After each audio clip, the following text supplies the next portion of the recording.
Welcome, ladies and gentlemen, boys and girls, to the newest sports podcast on YouTube, Dinkin and Dakin. You heard it here first. I am RJ Rennie. I am the host of this podcast, and join with me is my co-host, the Grandmaster himself. Prestwick Nickens, or Ray, if you want something that flows off the tongue a little bit better. Because Prestwick Nickens sounds like something straight out of Star Wars, but that is beside the point. So, why would we call our brand new sports podcast Dinking and Dakin? Well, I'm going to let the Grandmaster answer that question. Well, RJ, that is a wonderful question. But before I get into that, let's welcome our viewers to our very first pilot episode. We have a very great show for all of y'all. Yes. But anyway, why is it called Dinkin and Dakin? Well, I am a lifelong Cowboys fan, and my grandpa was a Cowboys fan, and my dad was a Cowboys fan. And unlike those two really great mentors in my life, and also family members, I grew up in the Romo era, where there were no championships. Very sad. But I am a Romo fan, even though he had a lot of tragic things happen to him, and he caused a lot of tragic things to happen. But he also made a lot of extraordinary plays, and that's why I like him so much. But anyway, he had a really not that great of a team around him for most of the years, and he was beat up because his offensive line was atrocious. He had to score 30 points a game because his defense was atrocious, and his running game was atrocious. And he still won almost 100 games, which is pretty impressive. But now we are in the Dak Attack era, as Skip Bayless says. But I like to refer to it as the Dinkin and Dakin era. And why is that? Well, first 3 years, he was a Dinkin and Dacker. Now you give him very good players, he becomes a pretty stat-padding machine. But he has played the Lions, the Redskins, the Giants twice, the Jets, who kind of had his number, and the Eagles, who also have a very atrocious secondary. But anyway, we will see if he actually plays like a decent quarterback against the Patriots, the Rams, the Bills, the Bears, and the Redskins again. But we will get into that later. But anyway, that is why our podcast is called Dinkin and Dakin. He dinks and dak on the field, and we dink and dak in the study room that we're turning into a studio. Absolutely. So, we now have our new setup. Now we're going to get into why we're here. Mm-hmm. So, fresh off a week of NFL, we are currently filming this 2 days before, was it week 11? Week 11 or week 12? That sounds about right. I believe it's week 11.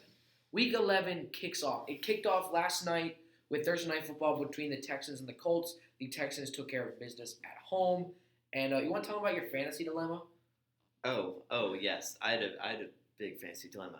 So I have T.Y. Hilton and Will Fuller on my fantasy team. And let's just say my fantasy team is not doing well, but that doesn't matter. That is besides the point. But anyway, both T.Y. Hilton and Will Fuller played tonight, right? Well, I didn't know that because I did not really pay attention to their status coming up to the week because my team is, as I said, bad. And luckily, T.Y. Hilton did not do very well, but Will Fuller got 140 yards and 14 points. So that was very, very upsetting, and I am so upset. Yes, you'll notice that coming a lot in this show. But yeah, I was able to get T.Y. Hilton in my lineup, and he talks about fantasy football woes. I'm currently rocking a 1-10 team and a 2-9 team. It's not going so well, and this is coming off a year where I had Patrick Mahomes, Todd Gurley, and Travis Kelce on one team. One team. Maybe you shouldn't have picked Aaron Rodgers. And now, don't be disrespectful. You better be careful words that are about to come out of your mouth. Don't be disrespectful to the bad man. And you notice me getting all riled up on this because he taught about his fandom. So I'm going to go ahead and talk about mine real quick. I am a fan of the Green Bay Packers. I'm not wearing any of their colors right now because I'm also a fan of America. And he's also a fan of being colorblind because he doesn't even know what colors are on his shirt. That is beside the point, Ray, and you better stop being disrespectful. And you better stop getting us copyright. Anyway, I grew up outside of Cleveland. The Cheeseheads. Outside of Cleveland, not Wisconsin. Dog pound. I'm not from Wisconsin. But about 10 years ago, this is a true story. I saw a banner on my cousin's wall, and it was a Packers banner. Yellow is my favorite color, as Pete rudely alluded to. Yellow is the only color I can see with some consistency. So I was like, oh, I like those colors. I'm gonna start following this team. Because at that point, you were rooting for Ohio State, who usually had success, or the Browns. You hoped they'd win, but you knew they'd lose. That's how it's been since 1995. So I started rooting for the Packers ever since then, and then it just happened a year later that they won the title against the Steelers, which is the year after the Super Bowl that literally everyone our age remembers watching, and that was Super Bowl 49 between the Cardinals and the Steelers. So he wants to talk about painful the Romo era. How about the 2014 through 2017 seasons where we went to the NFC Championship 2 out of 3 years, lost to Russell Wilson, blew that 16-0 lead at CenturyLink Field, then tied the game with a Hail Mary only to lose to Larry Flippin Fitzgerald and Carson Palmer in overtime. And then you beat Dinkin himself in his own building, which really should be renamed Rogers World instead of Jerry World. By the way, you were beating him 35-3 and you let him come back, so that was pretty pathetic. But that's besides the point. Keep going. The fact that the final score showed 34-31 is all I care about. With the incredible Jared Cook catch and the 35-yard dime on 3rd and 20. There was a holding on that play. There was no holding. We've reviewed the footage. There was no holding. I did not review it. I reviewed the footage. It was a completely clean play. Totally unbiased. Okay. But anyway. But then you get blown out by the eventual Super Bowl chokes, the Atlanta Falcons that year. Then the following year, it's all going well. You go back to Jerry's World. You go back, and you stun the Cowboys in the final seconds. And what happens after that? Anthony Barr. It was a legal hit. It was a legal hit. But Anthony Barr made Aaron Rodgers' collarbone look like a pretzel stick. Just snapped it. That is a very good analogy. And our season ended since there. We thought we would rebuild last year, but no. Rodgers got hurt in week 1. Miraculously came back, but after that, the season just went into the tank. But now, we're rocking an 8-2 record, about to go and shock some people at Levi Stadium after we were shocked in Los Angeles a couple weeks ago by the Chargers. How we lost that game, I still don't know, and I'm still recovering from. The 2 games that we lost this year are to the Eagles and the Chargers. How we lost those games, I still don't know. Bad play calling in the first one against the Chargers, nothing was working. You know why you lost to the Eagles? Because Aaron Rodgers threw it to a triple covered guy instead of the wide open guy in the back of the corner of the end zone. But anyway, do not respond because it doesn't matter. Anyway. Now we're going to get into some relevant topics. So, as I said, Week 11 kicks off Sunday. But the past 2 weeks have seen some pretty interesting wins come in the NFC South particularly. So the question must be asked. Grandmaster, are the Falcons for real? Well, RJ, I like Matt Ryan. I like Julio Jones. I honestly think he's over the hill. That Super Bowl year was a fluke, but go ahead. Yes, I also think he's getting old. If you let's just pump the brakes and say he's been in the NFL for a really long time. Matt Ryan is a veteran quarterback for sure. Yeah. And he is definitely getting on the older side, so is Julio Jones to some extent. But I have always said this record should not be this record because they have so much talent on the offensive side. And it just comes down to play calling. Since they lost Kyle Shanahan, they have not been the same on offense. But I do think that they are improving. I don't think it's very wise for them to be winning these games because obviously they are. You could have kind of tanked for Joe Burrow. Yeah, they or not even Joe Burrow, just anyone. Anybody. You're losing your pick right now. Yeah, but they're not gonna catch the Saints, and they could probably catch the Panthers because honestly, Kyle Allen, he's decent, but the Panthers are not that good of a team. Let's be honest. And I honestly am blanking on the other person in that division. So Tampa Bay, they're irrelevant. Tampa Bay, they're irrelevant. Jameis Winston. But so they could probably get second, maybe it went out, get 9-7, but I do not think that is worthy enough of a playoff spot, especially since the NFC is so loaded. They probably won't win out, but you're right. As far as it's looking now, you have to have at least 9 wins to be in the playoffs. Because if you look at the difference between the NFC and the AFC as far as playoff standings are concerned, you have division leaders with 6 wins in the AFC, and you have the best teams in football pushing 9 wins and one team with 10 wins still, and those are your division leaders in the NFC. So you have the Niners with 10 wins, the Packers with 9 wins, the Seahawks with 9 wins, the Saints with 9 wins. Yep, all very good teams. All very good teams. And let's not forget about First Cousins and the Minnesota Vikings. The Minnesota Vikings. Will someone beat the Minnesota Vikings? No. Dinkin couldn't freaking do it. Somebody beat the Vikings. They're not that good of a team. Well, if you're Cousins is still overpaid. We've said this since he was signed. Yes, we know that, but First Cousins gets it done. First Cousins, Kirk Cousins, better playing alter ego. First Cousins. That man, let's just talk about how That first half against Denver, he was playing like third Cousins. Yeah, well, did he have protection? No. He doesn't have protection this is Denver. A Denver team that has been on decline since Super Bowl 50. Yes, I agree. But anyway, and your man, Super Bowl MVP Joe Flacco isn't there to help save them from all the tragedies that are happening around them. Well, I mean, if you're as immobile as Jonas Joe Flacco, the Super Bowl MVP, what are you supposed to do when your offense? And also leave a comment: is Joe Flacco indeed elite?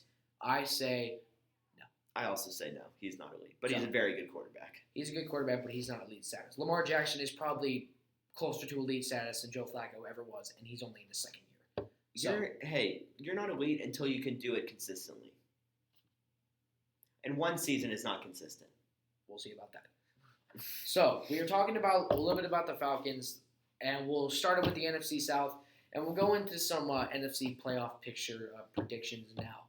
As it stands now, the number 1 seed is the Niners. The number 2 seed is actually the Packers. The number 3 seed is, I believe, the Seahawks. Yeah, that's how it's listed right now. I'll pull it up to verify. I'm pulling up the playoff picture right now. Shocking. Yeah, I don't know why the Green Bay Packers are the 2nd seed in the playoffs, mainly because Russell Wilson is the winner against the 49ers. Maybe it's the fact that maybe it's points scored, and seeing as that the Niners have put 52 on a team, we put 42 on a team. It would happen to be the Raiders, it was 42-24. All right, so the playoff picture as it stands right now, the Niners are indeed number 1. This is the NFC we're talking about. The Niners are number 1 at 9-1. The Packers are number 2 at 8-2. So the number 1 seed in the NFC will be determined Sunday night in Santa Clara. Better tune in. No, that's not right. So number 3 is the New Orleans Saints, and they are currently paired up in Wild Card Weekend against the number 6 Vikings. And that leaves the Dallas Cowboys, the 6-win Dallas Cowboys, who have 2 less wins than both the Wild Card teams again at home against the 8-2 Seattle Seahawks. Which makes absolutely no sense, because why would the team with the worst record because have they're a winning home game? Because they're winning a division. They're right. Technically a division leader. Yes, which, look, guys, I know the playoffs are that way, and they've been that way for a while, but, seriously, come on. If you win more games, you should be rewarded. And the teams that are technically in the hunt, the Rams at 6-4, the Eagles at 5-5, which that division is still up in the air between the Cowboys and the Eagles. Obviously, the Redskins and Giants are not going to do anything. Yeah, the NFC East is atrocious. But as far as the Eagles and Cowboys are concerned, that division is still up in the air. There's still one more game coming up between them at Lincoln Financial Field. Yes, and we're going to talk about the NFC East later on in the show, so stay tuned for that. And then the Carolina Panthers are the 3rd team in the hunt. And then you start getting into 4-win teams, which we don't need to talk about that. They will shortly be eliminated. So, there's the playoff picture as it stands. Do you see this changing at all? And let's go through and give your division winners when all is said and done. Okay. Well, see, I honestly think that the Green Bay Packers are the 4th best team in the NFC. Why he says that, I still don't know. You know why? Because your quarterback, Mr. Aaron Rodgers, he relies on his running game now. And honestly, problem?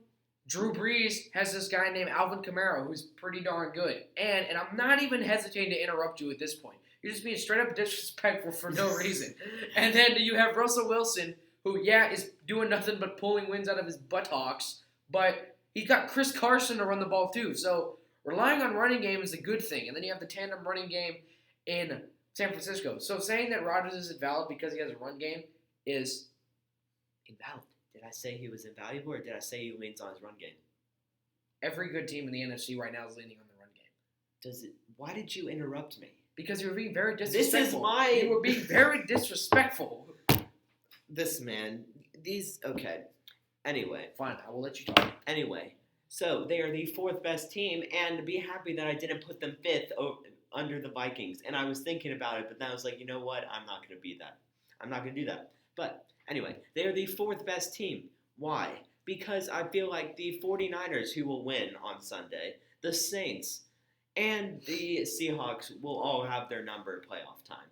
And the only team I'm shaky about is the 49ers because we don't know how Jimmy G or porn star Jimmy will do in the playoffs. And honestly, I would take Aaron Rodgers, a veteran in the playoffs, over porn star Jimmy. But other than that, I am taking Russell Wilson. I am taking Drew Brees against him in the playoffs.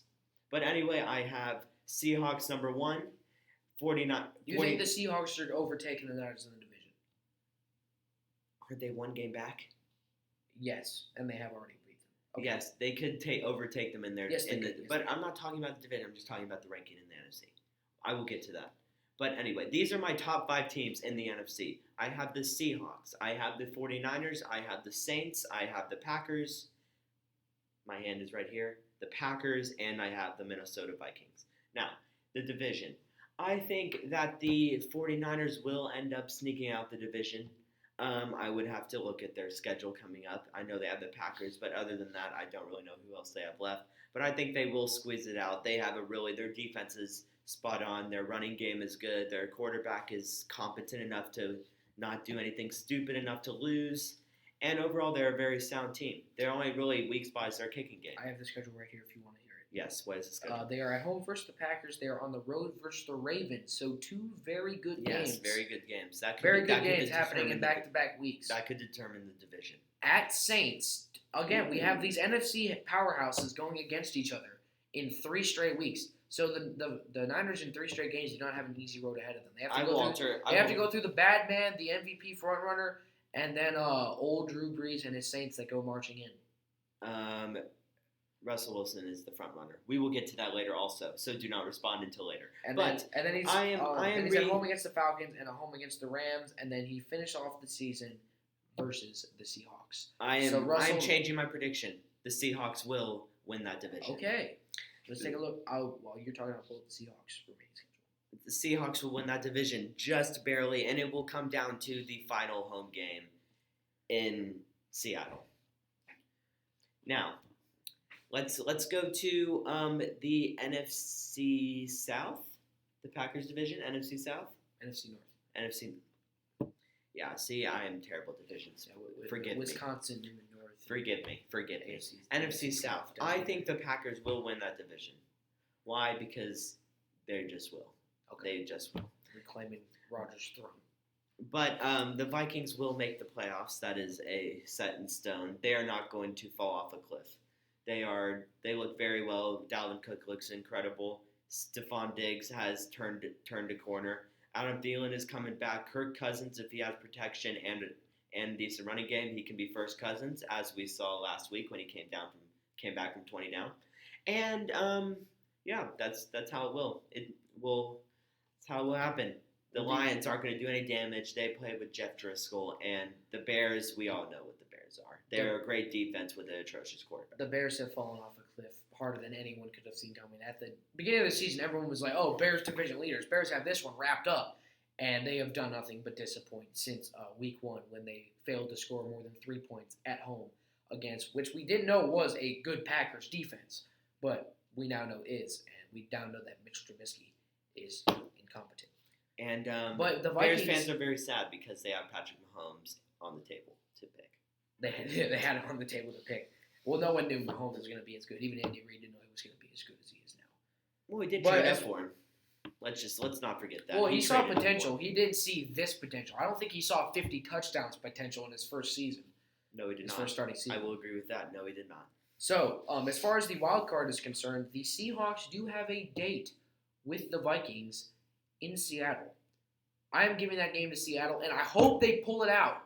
You do not let Kirk Cousins beat you in your own home. First Cousins. Aaron did not let him do that, and now Aaron still has to get his first win at US Bank Stadium to secure his grip on this division. Which he might not do. That remains to be seen. All right, since we're talking about the NFC North, the Packers have two hard games coming up. They have this week against the Niners. In a game that, honestly, I don't know what's going to happen. It depends on what Packers offense shows. I know what's going to happen. If it happens against – you honestly don't know what's going to happen. I do. Do you have the Niners team that showed up against the Seahawks that does nothing but turn the ball over? And do you have the Packers offense that comes up against the Chargers and does nothing but get 3 and outs? Or do you have the Packers offense that comes out against the Raiders that puts up 42 points?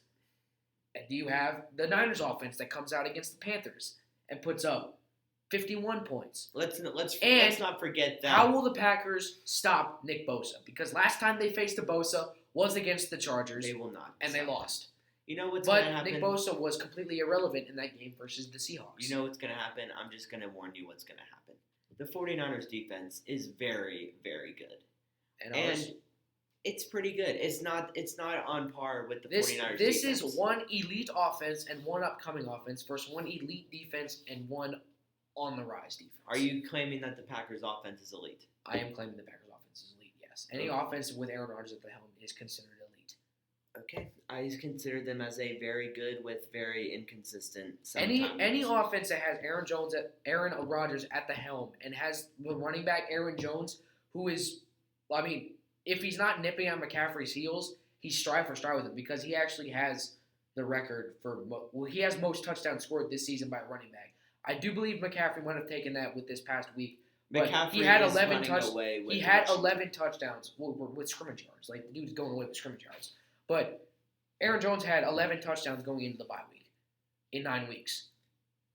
He's had a 4-touchdown game and a 3-touchdown game already this season. One of them was in Rodgers. Guys, you can hear the bias. He's a Packers fan. I'm trying to be as objective as possible. Look, the Christian McCaffrey is having an unbelievable year. Oh yeah, this man is trying to say that Aaron Jones. I am not saying that Christian McCaffrey. If they're going to give the MVP to someone that's not a quarterback, Christian McCaffrey 100% deserves it. Nick Bosa should also be in the conversation, but do not discount the effect that Aaron Jones has had on this team. No, he has balanced his team. But also, I would say that the Cowboys offense, besides the quarterback, is a more high-powered, explosive offense. It should be based on the positions. Yes, if you have the skill players. There's a difference in having your skill players around or the skill player giving them. But if you also think about it, which offense has had the more yards and more points consistently? You just said earlier that the reason Dak was putting up these numbers was because of playing these terrible secondaries. Exactly. But the Packers have not played that great of secondaries either, except for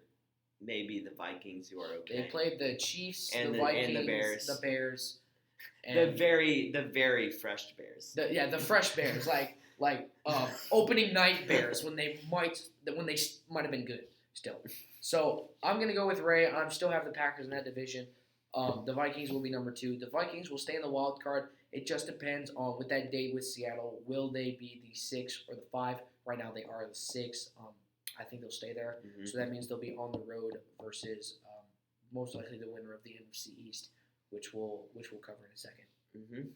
The Bears and Lions are currently irrelevant. There's no reason to even talk about Look, Matthew Stafford. Stafford, all he has is stats and no wins. So that's all I'll say about that. And a really good season. But I'll also say this: the Packers' schedule gets incredibly easier after the Niners. I started this thought and never finished it. They have the Niners this week. After that, they have 2 cream puff games against the Redskins and against the Giants. That sounds fun. Then they go on a trip to Minnesota. That is not an easy game. Yeah, I'm not saying it is. Those are the 2 hardest ones. You have a trip to Minnesota, a place that Aaron Rodgers has yet to win. He lost, got hurt, then lost again. He has not won at U.S. Bank Stadium. This would be a great time for him to get his first. First Cousins coming to town? Or wait, First Cousins defending his hometown? Watch First Cousins' defense give up 20 points to Aaron Rodgers and see if they can get back in the game that time. Okay, if they give up 20 points to Aaron Rodgers, then that's probably win. I don't even know the dude's name. Whatever the guy's name for the backup quarterback for. I don't care who his name is. I don't care his name. They give up 20 points to a backup quarterback and manages to come back. You do that to Aaron Rodgers, you're not coming back.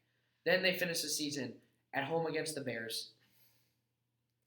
Really? We don't know. And then on the road against the Lions. So Matthew Stafford might be back by then. Who knows? They might matter. play spoiler. A 3-6-1 Lions team that had Matthew Stafford all of 2 games. I'd be more confident with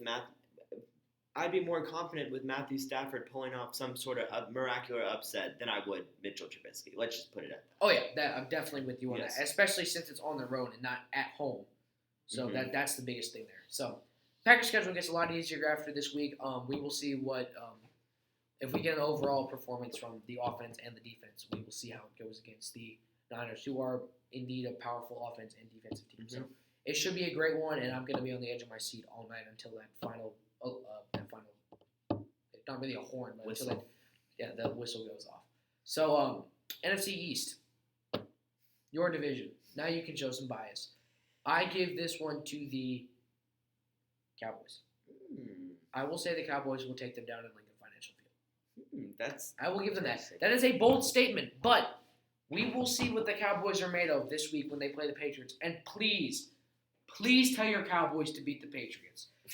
One thing I hate more than Chicago Bears or Minnesota Vikings, it's the New England Patriots. Just stop.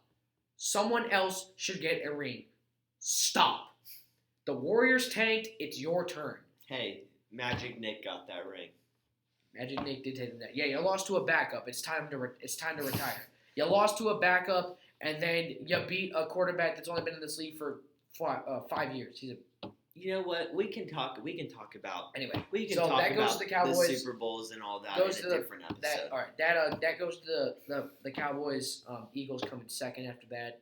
Cowboys need a big game this week against the Patriots. When the Patriots offense that is struggling only put up 17 points against the secondary of the Eagles, which is not the best. It's a very bad secondary. Let's not even get it's not even secondary at all. And the only touchdown pass thrown was Julian Edelman. That helped my fantasy team, but it was not even Tom Brady. Julian week. Edelman threw the one touchdown pass in that game for the New England Patriots. So big game coming up in Foxborough. Can your boys pull it off? First of all, let's give some credit to Belichick, or not even Belichick. Josh Daniels, that was a great play call. That was a very great play call. If Brady can't complete passes, you can have one of your star wide receivers from. Okay, go ahead and do it for you. Can the Cowboys pull off this game against the Patriots in Foxborough? Absolutely not. It's not. I'm sorry. He can't even show bias for. I'm supposed to be a Cowboys fan, but I know a game that was supposed to be Sunday Night Football, but when you have a 10-1 team and an 8-2 team playing for supremacy in a conference rather than a subpar NFC team and a team that only has one loss in the AFC, and the team below them is the one that beat them somehow, then obviously you can see why the game was flexed. Yeah. So. Before I was rudely interrupted by someone. You ended your statement, and I put in my input. Okay. I did not cut you off. But yeah, look. I mean, the Cowboys. We all know that they are what they are. They got a really good. They have a lot of talent on both sides of the ball. Their defense. They have a very young, flashy defense, but they have a very undisciplined defense. And Awuzie at the cornerback position. I've been banging on him all year. He's been getting beaten every single game. The only really strong suit of that defense is Byron Jones because his name is never called, which means he's doing his job.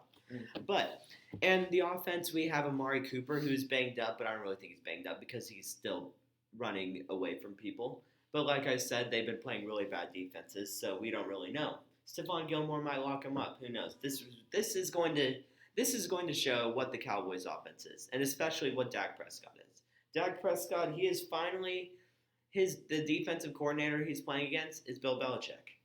And we all know what Bill Belichick does to young quarterbacks. Besides Lamar Jackson, that's an outlier. We're not going to worry about that. But he confuses young quarterbacks. He is going to mix his defensive packages. He is going to – I'm going to get back in frame because I'm not in frame. He is going to mix his defensive packages. He is going to look like he's playing man and he's going to be playing zone. He's going to look like he's blitzing. He's not going to blitz.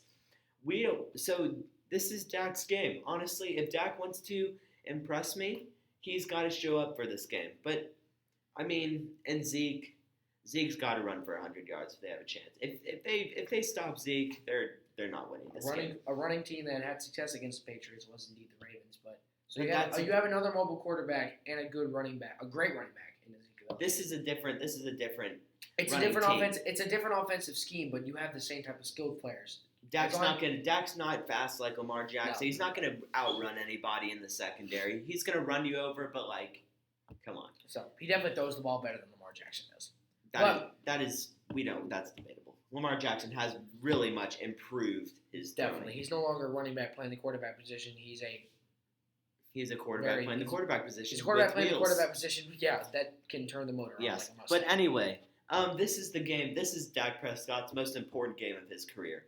if he throws for 300 yards against this Patriots defense, and let's be clear, if he doesn't get 100 yards in garbage time when they're down 17 points in the fourth quarter, I will be impressed. We might have to change it to Bauman or Dak is balling in the back of there, but that probably won't happen. Yeah, you'll see. Based on how the game went, you will see what happens to this sign. Yes, it might even change what to Ray's trash reactions can. are.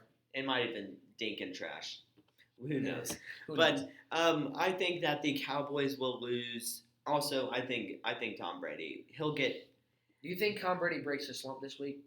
I think their offensive line is going to improve. They're getting their left tackle back. Their first round draft pick, I believe. I'm not sure what his name is, but he has been hurt for for the last 5 weeks. He comes back this week off injured reserve, designated to return. I think that will help his blind side tremendously. Tom Brady will have a little bit more time to make throws. The Cowboys' secondary is beatable if you target the right people. Leighton Van Rush is not playing. He has a neck injury, so we will see Sean Lee. Sean Lee might be fresh. That might be a good thing. I don't know. But I do think that Tom Brady plays a lot better. I'm saying that maybe a 250-yard, 2-touchdown passing day. I think the Patriots win 28-21. All right, we'll get into the rest of our game picks at the last segment of this show. So we talked a little bit about the NFC West standings. Also, do you agree with the fact that the Cowboys have the division, or are you going with the Eagles? I think the Cowboys will win this division. However, the Eagles have a lot of very easy games coming up. They play the Dolphins. They have divisional games. They play the Dolphins. The Dolphins too. But Ryan Fitzmagic might beat them. Who knows? But the Eagles definitely, they take care of business, and the Cowboys struggle. They should win this division. But I do think that I do think the Cowboys will lose in Philly, but I still think the Cowboys will just edge the all in Eagles all, in this division. we'll be able to fine-tune these predictions when we see what happens in this upcoming week and as the time gets closer to call, because the race is honestly too close to call between the Cowboys and the Eagles right now. Yes. The way that division is playing, and you managed to squeeze a 6-win team into the playoffs. And it's who knows? Maybe it's the a wild Giants card team with a higher record than you. Who knows? Doesn't make much sense. Who knows? So Maybe the Giants win the division. Who knows at this point? Yeah, like they're all. It's a pretty bad division. Honestly, New York Giants lost the game of New York to the New York Jets, who beat your Cowboys. There's a whole simian circle we don't really need to go into. That is why right Dinkin Dak is on the board. So we talked a little bit about the NFC West. I do also think the Niners get it. The Seahawks stay there. There is the potential, if the Rams can somehow make a surge, that the NFC West could send 3 teams to the playoffs. I initially thought that, but the Vikings, it's the Vikings' 6th seed to lose at this point, I think. They can either go up or they could lose it. Yes. And I hope they lose it. They won't lose it because Jared Goff, look. If they win, guess where they got to go? They got to go to Lambeau. Todd Gurley. Never mind, leave them in. We already beat them there. Todd Gurley has arthritis in his knee. And, I mean, you might say, Ray, we don't know that. But he has arthritis in his knee. And he's not what he once was. And Jared Goff is struggling because of that. Their defense are finally starting to figure out Jared Goff.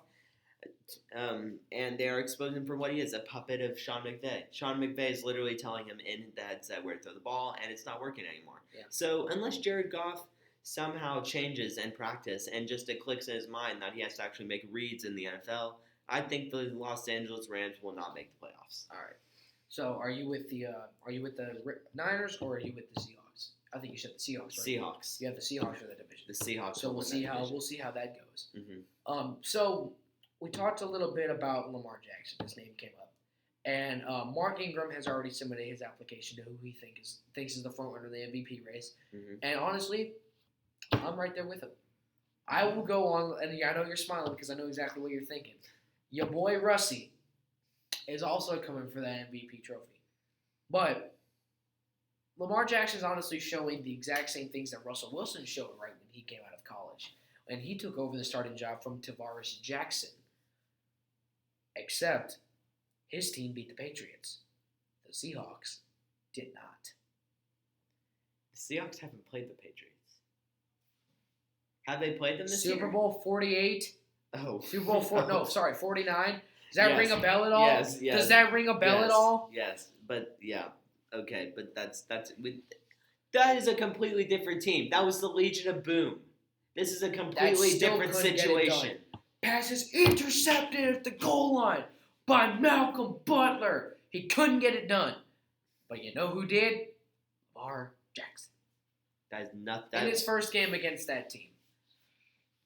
That has nothing to do with the Super Bowl. That is a really lame comparison. So I will take Lamar Jackson the MVP race. I'm just saying, he is obviously in a division that they should win easily. The Browns are starting to make a late push, but they still have to beat the Ravens again. Which is the way the Browns have given them one of their losses this year, which is kind of amazing. That was an outlier. A 40-point game at home. It was an outlier. Nick Chubb kind of went Don't listen to this man. The Browns have a pretty easy schedule coming up too. They still have 2 games against the Bengals. They're playing the Dolphins this week. They're not going to win the division. They're not going to win the division, but they do. As weak as these wild card teams are in the AFC, they do have a chance to make the playoffs. So we'll transition right in here to the AFC playoff picture. And I'll go ahead and pull that up right here. So you're not even going to let me pick my MVP? Well, I mean, you can defend Rusty all you want, but I just kind of made my case already. So, I mean, case, there's really nothing else I can review that. Bringing up the Super Bowl from 4 years ago has nothing to do with that. Still MVP. singes each person's brain that isn't a Patriots fan. No, look, everyone who brings that up is very salty. Let's be real. Malcolm Butler made an unbelievable play in the end zone. Yes, and your Packers had the we had the same predicament against the Eagles, and we didn't do it. So does Aaron run the ball inside the 5. So is Aaron Rodgers elite for throwing a boneheaded interception at the goal line to the Eagles? All right, there's a difference. Was Russell Wilson's interception tipped? No, but it was an incredible play. Was Aaron Rodgers' interception against the Eagles tipped? It most certainly was. It was PI. Went off the defender's hands. Aaron Rodgers' last 4 interceptions have all been deflected. It also bounced off the receiver's chest, but we're not going to talk about that. But anyway, so I have Russell Wilson for one reason. He got paid last year, and one thing I always say: you never draft a player in fantasy who has just been paid. You know why? Because they either get hurt or they play terrible. Ezekiel Elliott, Jared Goff, Carson Wentz. Should I go on? No, that kind of summed it up. Yes. Anyone who gets paid is usually going to underperform or get hurt. Russell Wilson, he is I believe, the highest paid quarterback in this league at this moment. He is playing unbelievable. His defense is not where it once was, although it is improving as we speak. They have gotten a decent secondary back there. And the difference between him and Aaron Rodgers with the running game, he is still carrying that team on his back. Yeah, because he still has to. He is playing unbelievable. He is the front runner to win the MVP. Now, I will say, Lamar Jackson is also playing absolutely unbelievable. I would give him the most improved player award by a long shot. He's doing the same thing he did last year, just at a higher level. I wouldn't give him a most improved player because he didn't start the entire year last year. He took over for the incompetence of your boy Joe Flacco. Would you like me to pull up his stats from last year throwing the football and compare them to this year? Was it just as effective to the tight ends as it has been this year? I don't know. And honestly, I don't remember watching him that much. But all I know is that his completion percentage has skyrocketed. His yards per game has skyrocketed. His touchdowns have skyrocketed. Kind of implies an MVP type player to me. It implies a very much improved player. And if you think about it, Russell Wilson is playing at a very high level. Probably the most high level we've seen him play. Since Super Bowl 49. He wasn't playing that high. He's playing better than he was back then. And he was also very young. And also, if you don't remember, they won the Super Bowl the year before. So let's not deem him a choke artist. He does have a ring. Just not against the Patriots. No, That's the difference. Not against Patriots. And honestly, I was very depressed because nobody likes the Patriots. As we all. If you're not from Foxborough, you honestly don't like the Patriots. And if you do, everyone around you hates you. Exactly. Nobody wants the Patriots to win anymore. But I mean, that's just where we're at right now. But anyway, I would give the MVP to Russell Wilson. I will say though, it is his to lose at this point. You've heard the arguments in the comments. Who do you want to win the Heisman? I said Heisman. We'll cover that. We'll cover that some other time. Who do you think is the front runner of the MVP right now? Is it Lamar Jackson? Is it Russell Wilson? Is it Nick Bosa or Christian McCaffrey? Put your input in the comments. Or are you like Skip Bayless, who thinks that Dak Prescott is running away with the MVP race? Please don't say he honestly thinks that. Yes. Look at some shameless plug. Skip and Shannon Disputed sponsor us. Go check out those videos. They're very funny. They're hilarious. Yeah, this is not a sponsorship, just a really, really great show. Yes, we all love Shannon. We do. All right, so, and also check this out right here. Sports Cases. Now the shout out to Sports Cases.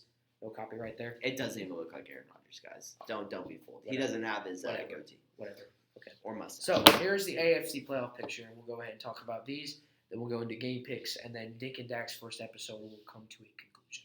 So the New England Patriots are currently the number 1 seed. They only have one loss, and that is to the number 2 seed, which are the Ravens, which I still can't remember what their other loss was. I'm going to look at that real quick. They have one to the Browns, yeah. They lost to the Chiefs by 5. Old Patty Mahomes boy. Oh, my homeboy. Took down the Cardinals. Took down the Ravens. Yeah, he definitely would beat the Cardinals. So then you have, after their win yesterday, the Texans are number 3. By the way, I won 10 7-4. cases of Diet Mountain Dew from my buddy, but we're not going to explain that. That is for another time.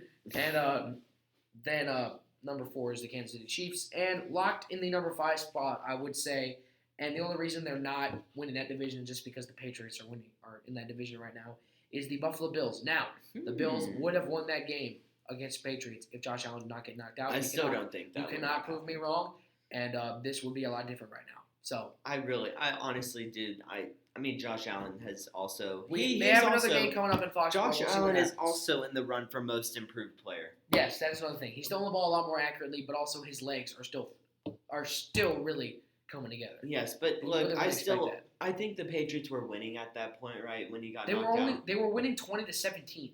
Right. I still think they would have probably pulled it out, even though it was in Buffalo. I mean, it's the Patriots, and they're the big brother, or they're actually the dad of the Bills. And what we're looking at right now is a struggling Patriots team coming off a loss to the Cowboys. The Bills might be able to make a run at it. Did you just say the Cowboys are going to beat them? A struggling offense. If your pass rush that consists of Robert Quinn. Robert Quinn, very inconsistent. Robert Quinn, Michael Bennett jumps off sides too much. Can't get home against a struggling Patriots offense and disrupt it a little bit. Yes, I said Foxborough. It's a hard place to win, but you still can try to get the dub there. It's good. If they do, and the Bills, I don't know who the Bills have this week. Happy. I don't know who the Bills have this week. They have the Broncos, so they have a pretty good chance to win. Mm-hmm. So, where's the Bills' record? The Bills are 7-3. They are 2 games behind the Patriots right now. Okay, so with a win and a Patriots loss, they are now 1 game behind the division. But if not, they're already locked out in the playoffs. They got 7 wins. The Patriots. They're tied with 2 division leaders in the AFC. This is the Patriots' division to lose, and honestly, they will not lose this division. Don't listen to this man. We will see what happens. He's trying to speak things into existence. They're not winning. Don't you wish you could do that, honestly? Yes. And then at number 6, we have the Oakland Raiders. But in the hunt is actually pretty interesting. In the hunt, we have the 6-5 Colts who just lost last week. Mm-hmm. They are 1 loss behind now. Then the Pittsburgh Steelers, and then the Titans, and then the Browns, the 4-6 Browns, the on the rise Browns. Oh, they're not. I still relinquish some Cleveland favoritism because I am still from there. Look, we're not going to get into Myles Garrett and Mason Rudolph because it doesn't matter. But anyway, let's just. From the roster standpoint, they just lost their best player on their team. Myles Garrett is the best player on their team, and they lost him for the rest of the season. Yeah. So their defense is going to take a hit. They're not making the playoffs. The rest of the team has to step up, but that's a massive loss. Yeah, and Baker Mayfield, look, he has regressed tremendously, and tremendously that's usually. You want to talk about a ceiling? Your rookie year, breaking Peyton Manning's record. And now he's always struggled with the interception bug, but the past 2 weeks he leads the league in interceptions. He's thrown 4 touchdowns, no interceptions in the past 2 weeks. So that's true, but look, he's actually well improved these past couple weeks. He has regressed from last season. Definitely, he's nowhere near it. And he has way better weapons. He has Odell Beckham Jr., Jarvis Landry, Nick Chubb, and Demetrius Harris, and now Kareem Hunt, and he still is regressing. But that might be Odell being. And what was a shock? Were the Steelers actually hanging in this race without Big Ben? Honestly, the question could be raised, will Big Ben come back? But that's another question. That's a question for another day. No. So, the Ravens are going to win that division. Yes, they will. I don't think they can be stopped right now. Obviously, the Bengals weren't going to stop them. They lost 49-10. Yeah, they all. the Bengals, they're not. It's not. Our boy RG3. If we didn't tell you, we're currently students at Baylor right now. So our boy RG3 got in that game and threw an interception. So way to go, RG3. Look, guys. Again, he's bringing up irrelevant things. We don't need to talk about RG3. Like he's a backup. He had his time. He got hurt. We're not going to talk about that. We now forever hate the Redskins for ruining his career. Yes, I already hate the Redskins. Yeah, bitter rivals of the Cowboys, but he also can hate them for other reasons. Though. Yes. So, but as far as the standings are concerned, I am going to put the Ravens above the Patriots to come to the final standings. Okay, fair. But you know what? I'm still saying that the Patriots will be the AFC representing team. The Patriots still must go through the Chiefs and the Texans, but then they also get to follow on they don't have another game against the Jets. They have the Bills, which is going to be a tough one, but they get to play the Redskins, which is now like a win silver platter at this point. Yes, honestly, if you put the Patriots in the wild card, I'm still taking them to win. You know why? Because Bill Belichick, he gets a. Honestly, we didn't know what the Ravens were going to do against the Patriots, and it turns out they just ran it down their throats and had a huge success. But I will say, I will never bet against Tom Brady in the playoffs, and also I will never bet against Bill Belichick if he's seeing you twice, especially for the second time, especially in the playoffs. All right. And we saw that last year when they did play Lamar Jackson. No, that was the Chargers, but same thing. Chargers got destroyed by the Ravens in the regular season. They played the Ravens in the playoffs and neutralized their offense. So, but we will see if Bill Belichick can do the same in the playoffs. But honestly, I think that the Patriots will represent the AFC. All right, so going through the AFC divisions, AFC East, Patriots, given that. Bills will take the second, and they will get a wild card yes, spot. and probably win. But the Bills can't make a push. They can still make a push, so that's still an option. But the Patriots have it kind of tied up right now. Let's talk about the Raiders. Ravens are running away with that division right now. AFC South, who do you think has that? I do think the Texans will hold on to it. They just won their second matchup against the Colts. I think they keep that division. Now, don't forget about Magic Nick. I'm forgetting about Magic Nick. That's really very rude because if you remember the last time when he was with the Eagles, he took over a reeling Philadelphia Eagles team who sat down Carson Wentz, who was probably hurt, but they probably gave up on the year. Last time he did that, he won the first game he played. He didn't get the absolute crap kicked out of him by the Colts. Okay, he was rusty from a collarbone injury. Give him a break. But anyway, if you would let me finish before you so rudely interrupted me, I'm reclaiming my time. Thank you. But anyway, so Magic Nick, he is known for winning big games. Let's just be real. He's won some pretty big games, and I think that they do have a chance to make a playoff push.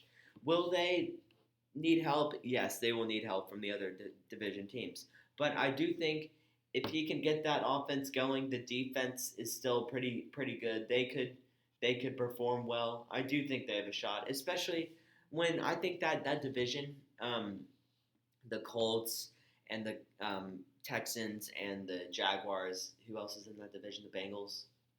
Bengals. No, not the Bengals. Who else is in that division? The Titans.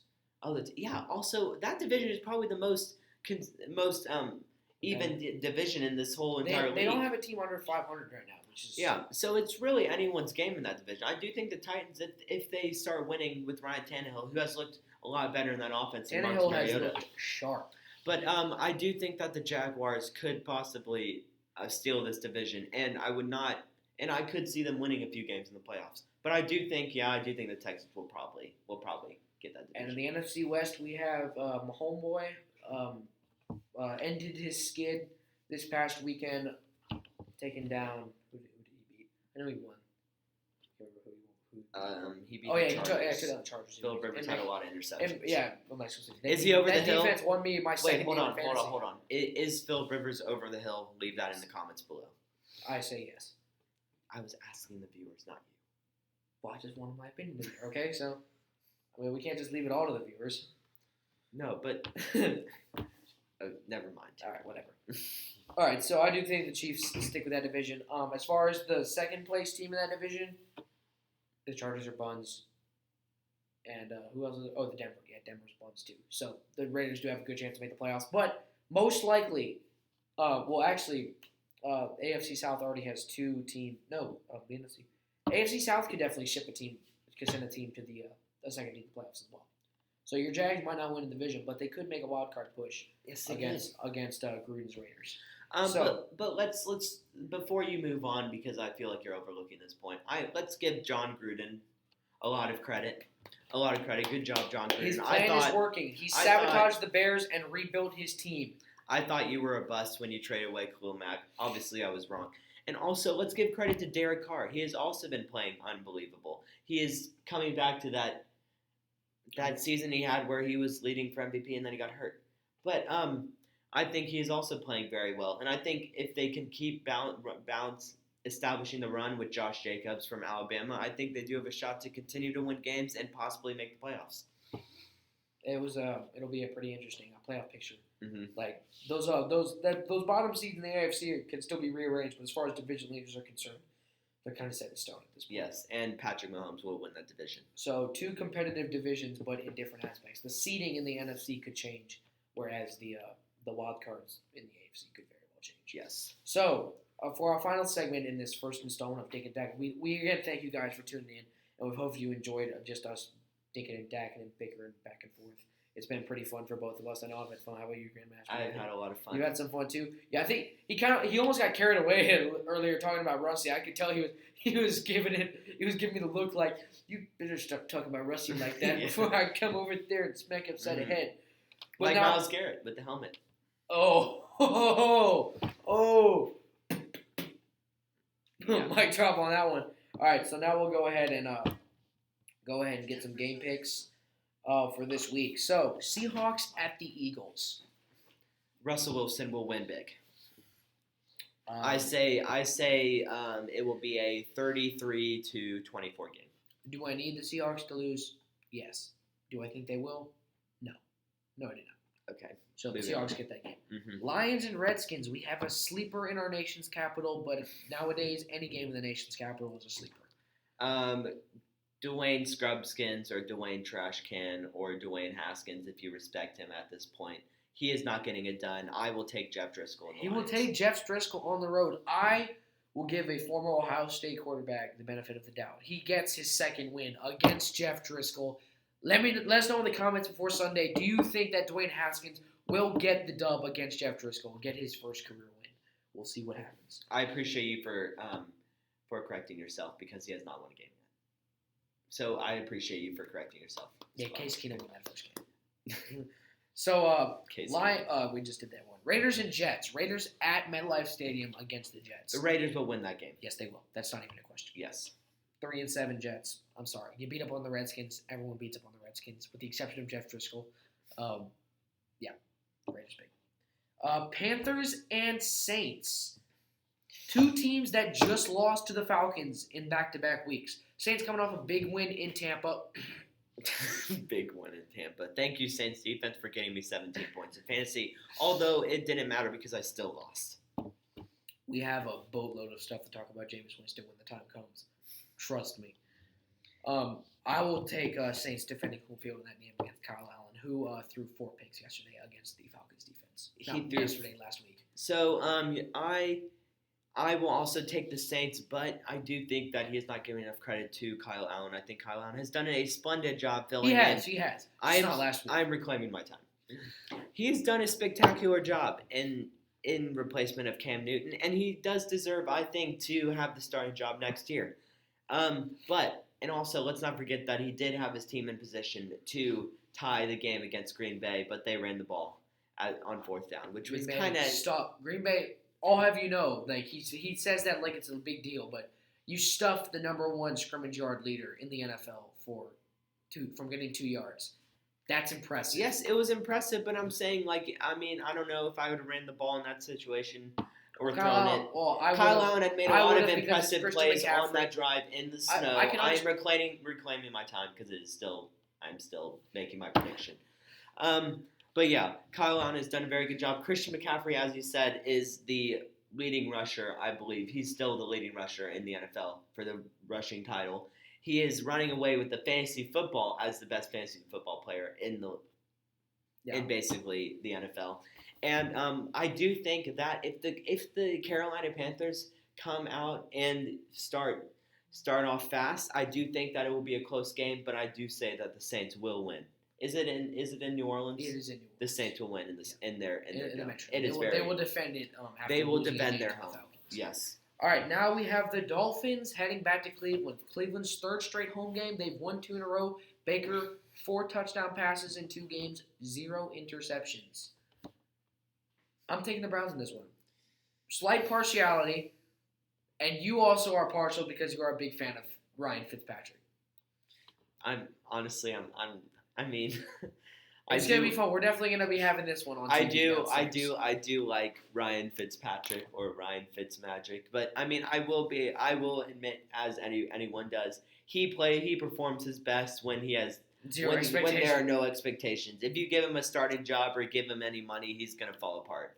But I like him in this position. The Dolphins, their season is over. They have nothing to lose. He has performed very well, and he has gotten them their only 2 wins this year. I do think that Ryan Fitzpatrick will beat a reeling Baker Mayfield. He should have had 3. He should have had 3 wins, and the Redskins should be winless. But Albert Wilson had butterfingers. Yes, he should have 3 wins. But I do say that the Dolphins' defense has looked a lot better. They are playing with a little bit of fire.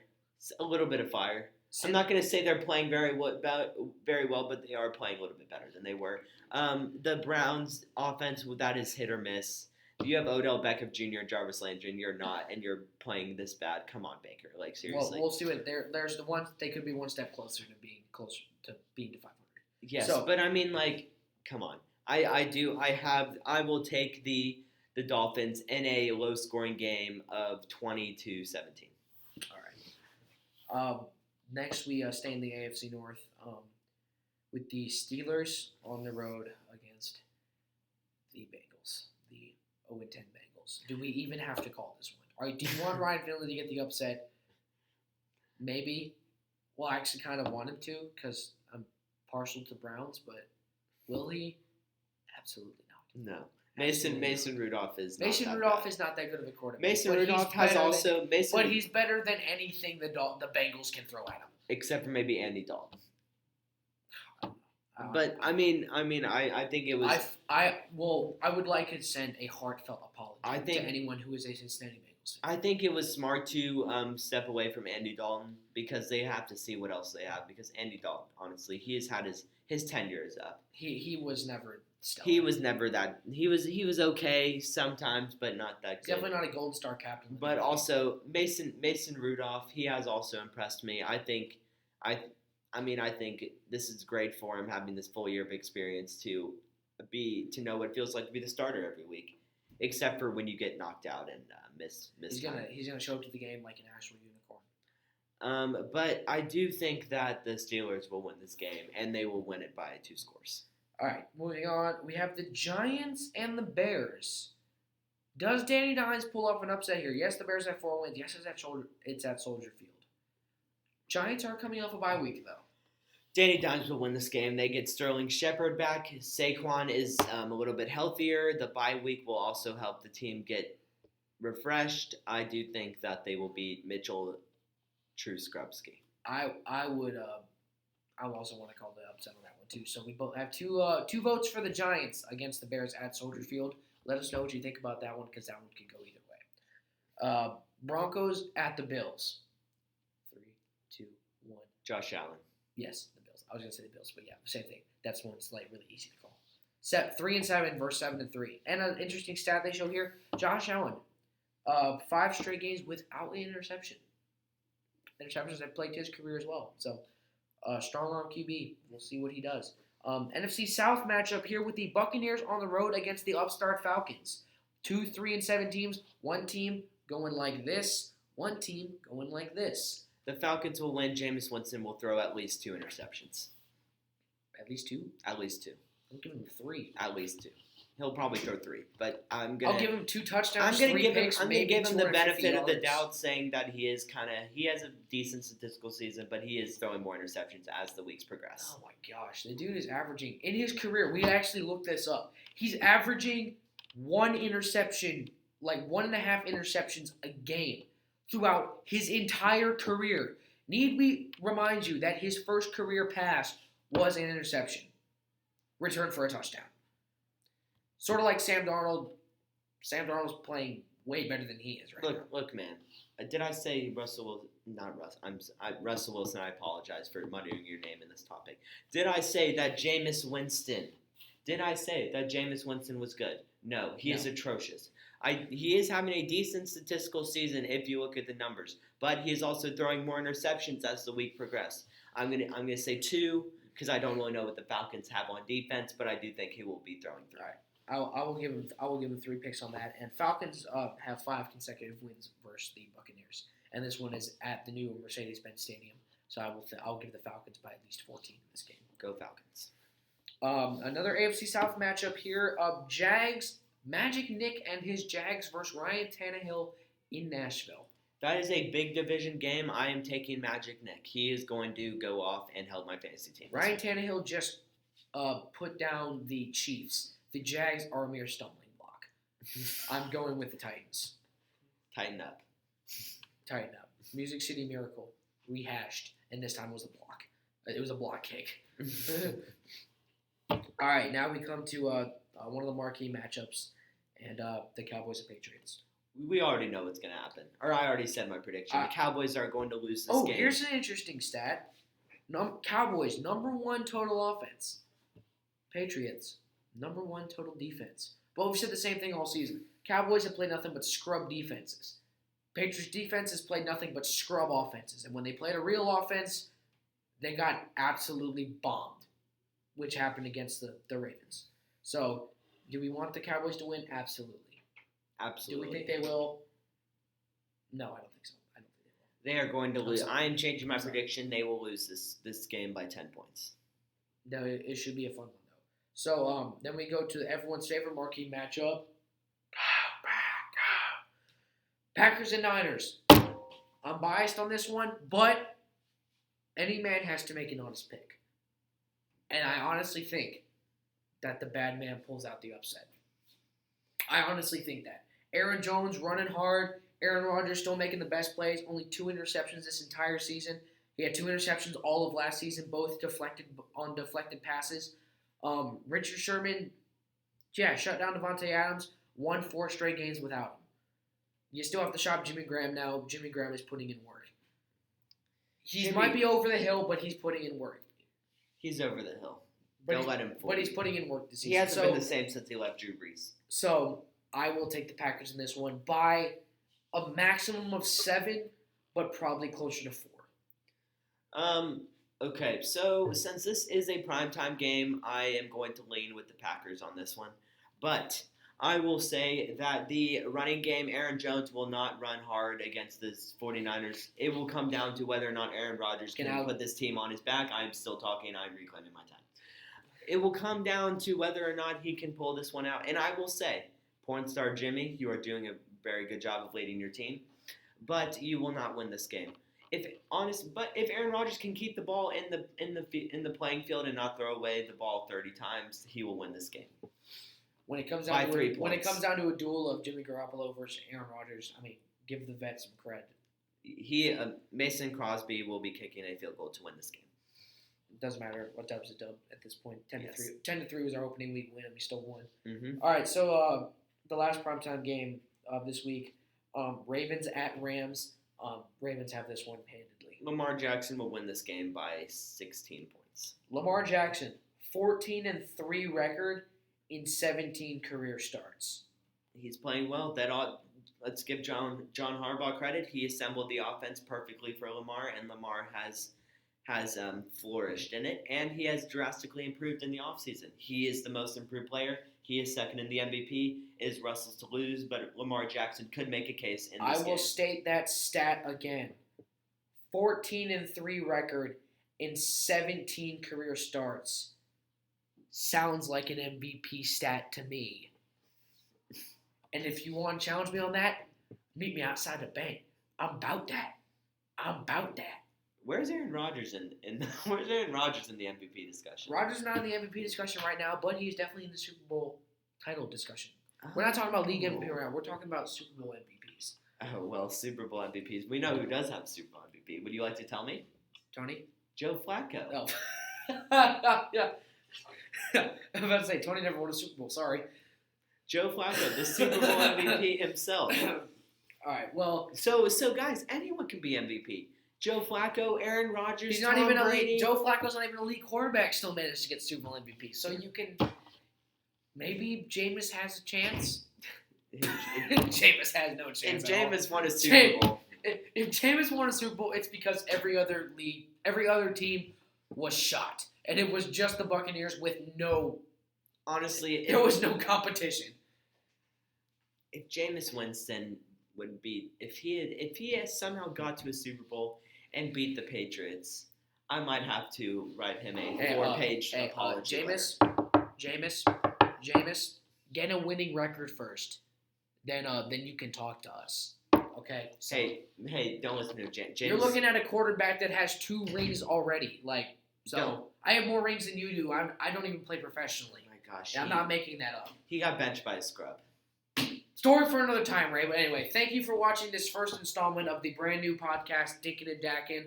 I am RJ Rennie. This is the Grandmaster Prestwick Nickens. And we will see you next time. Keep on dicking and dacking and bickering.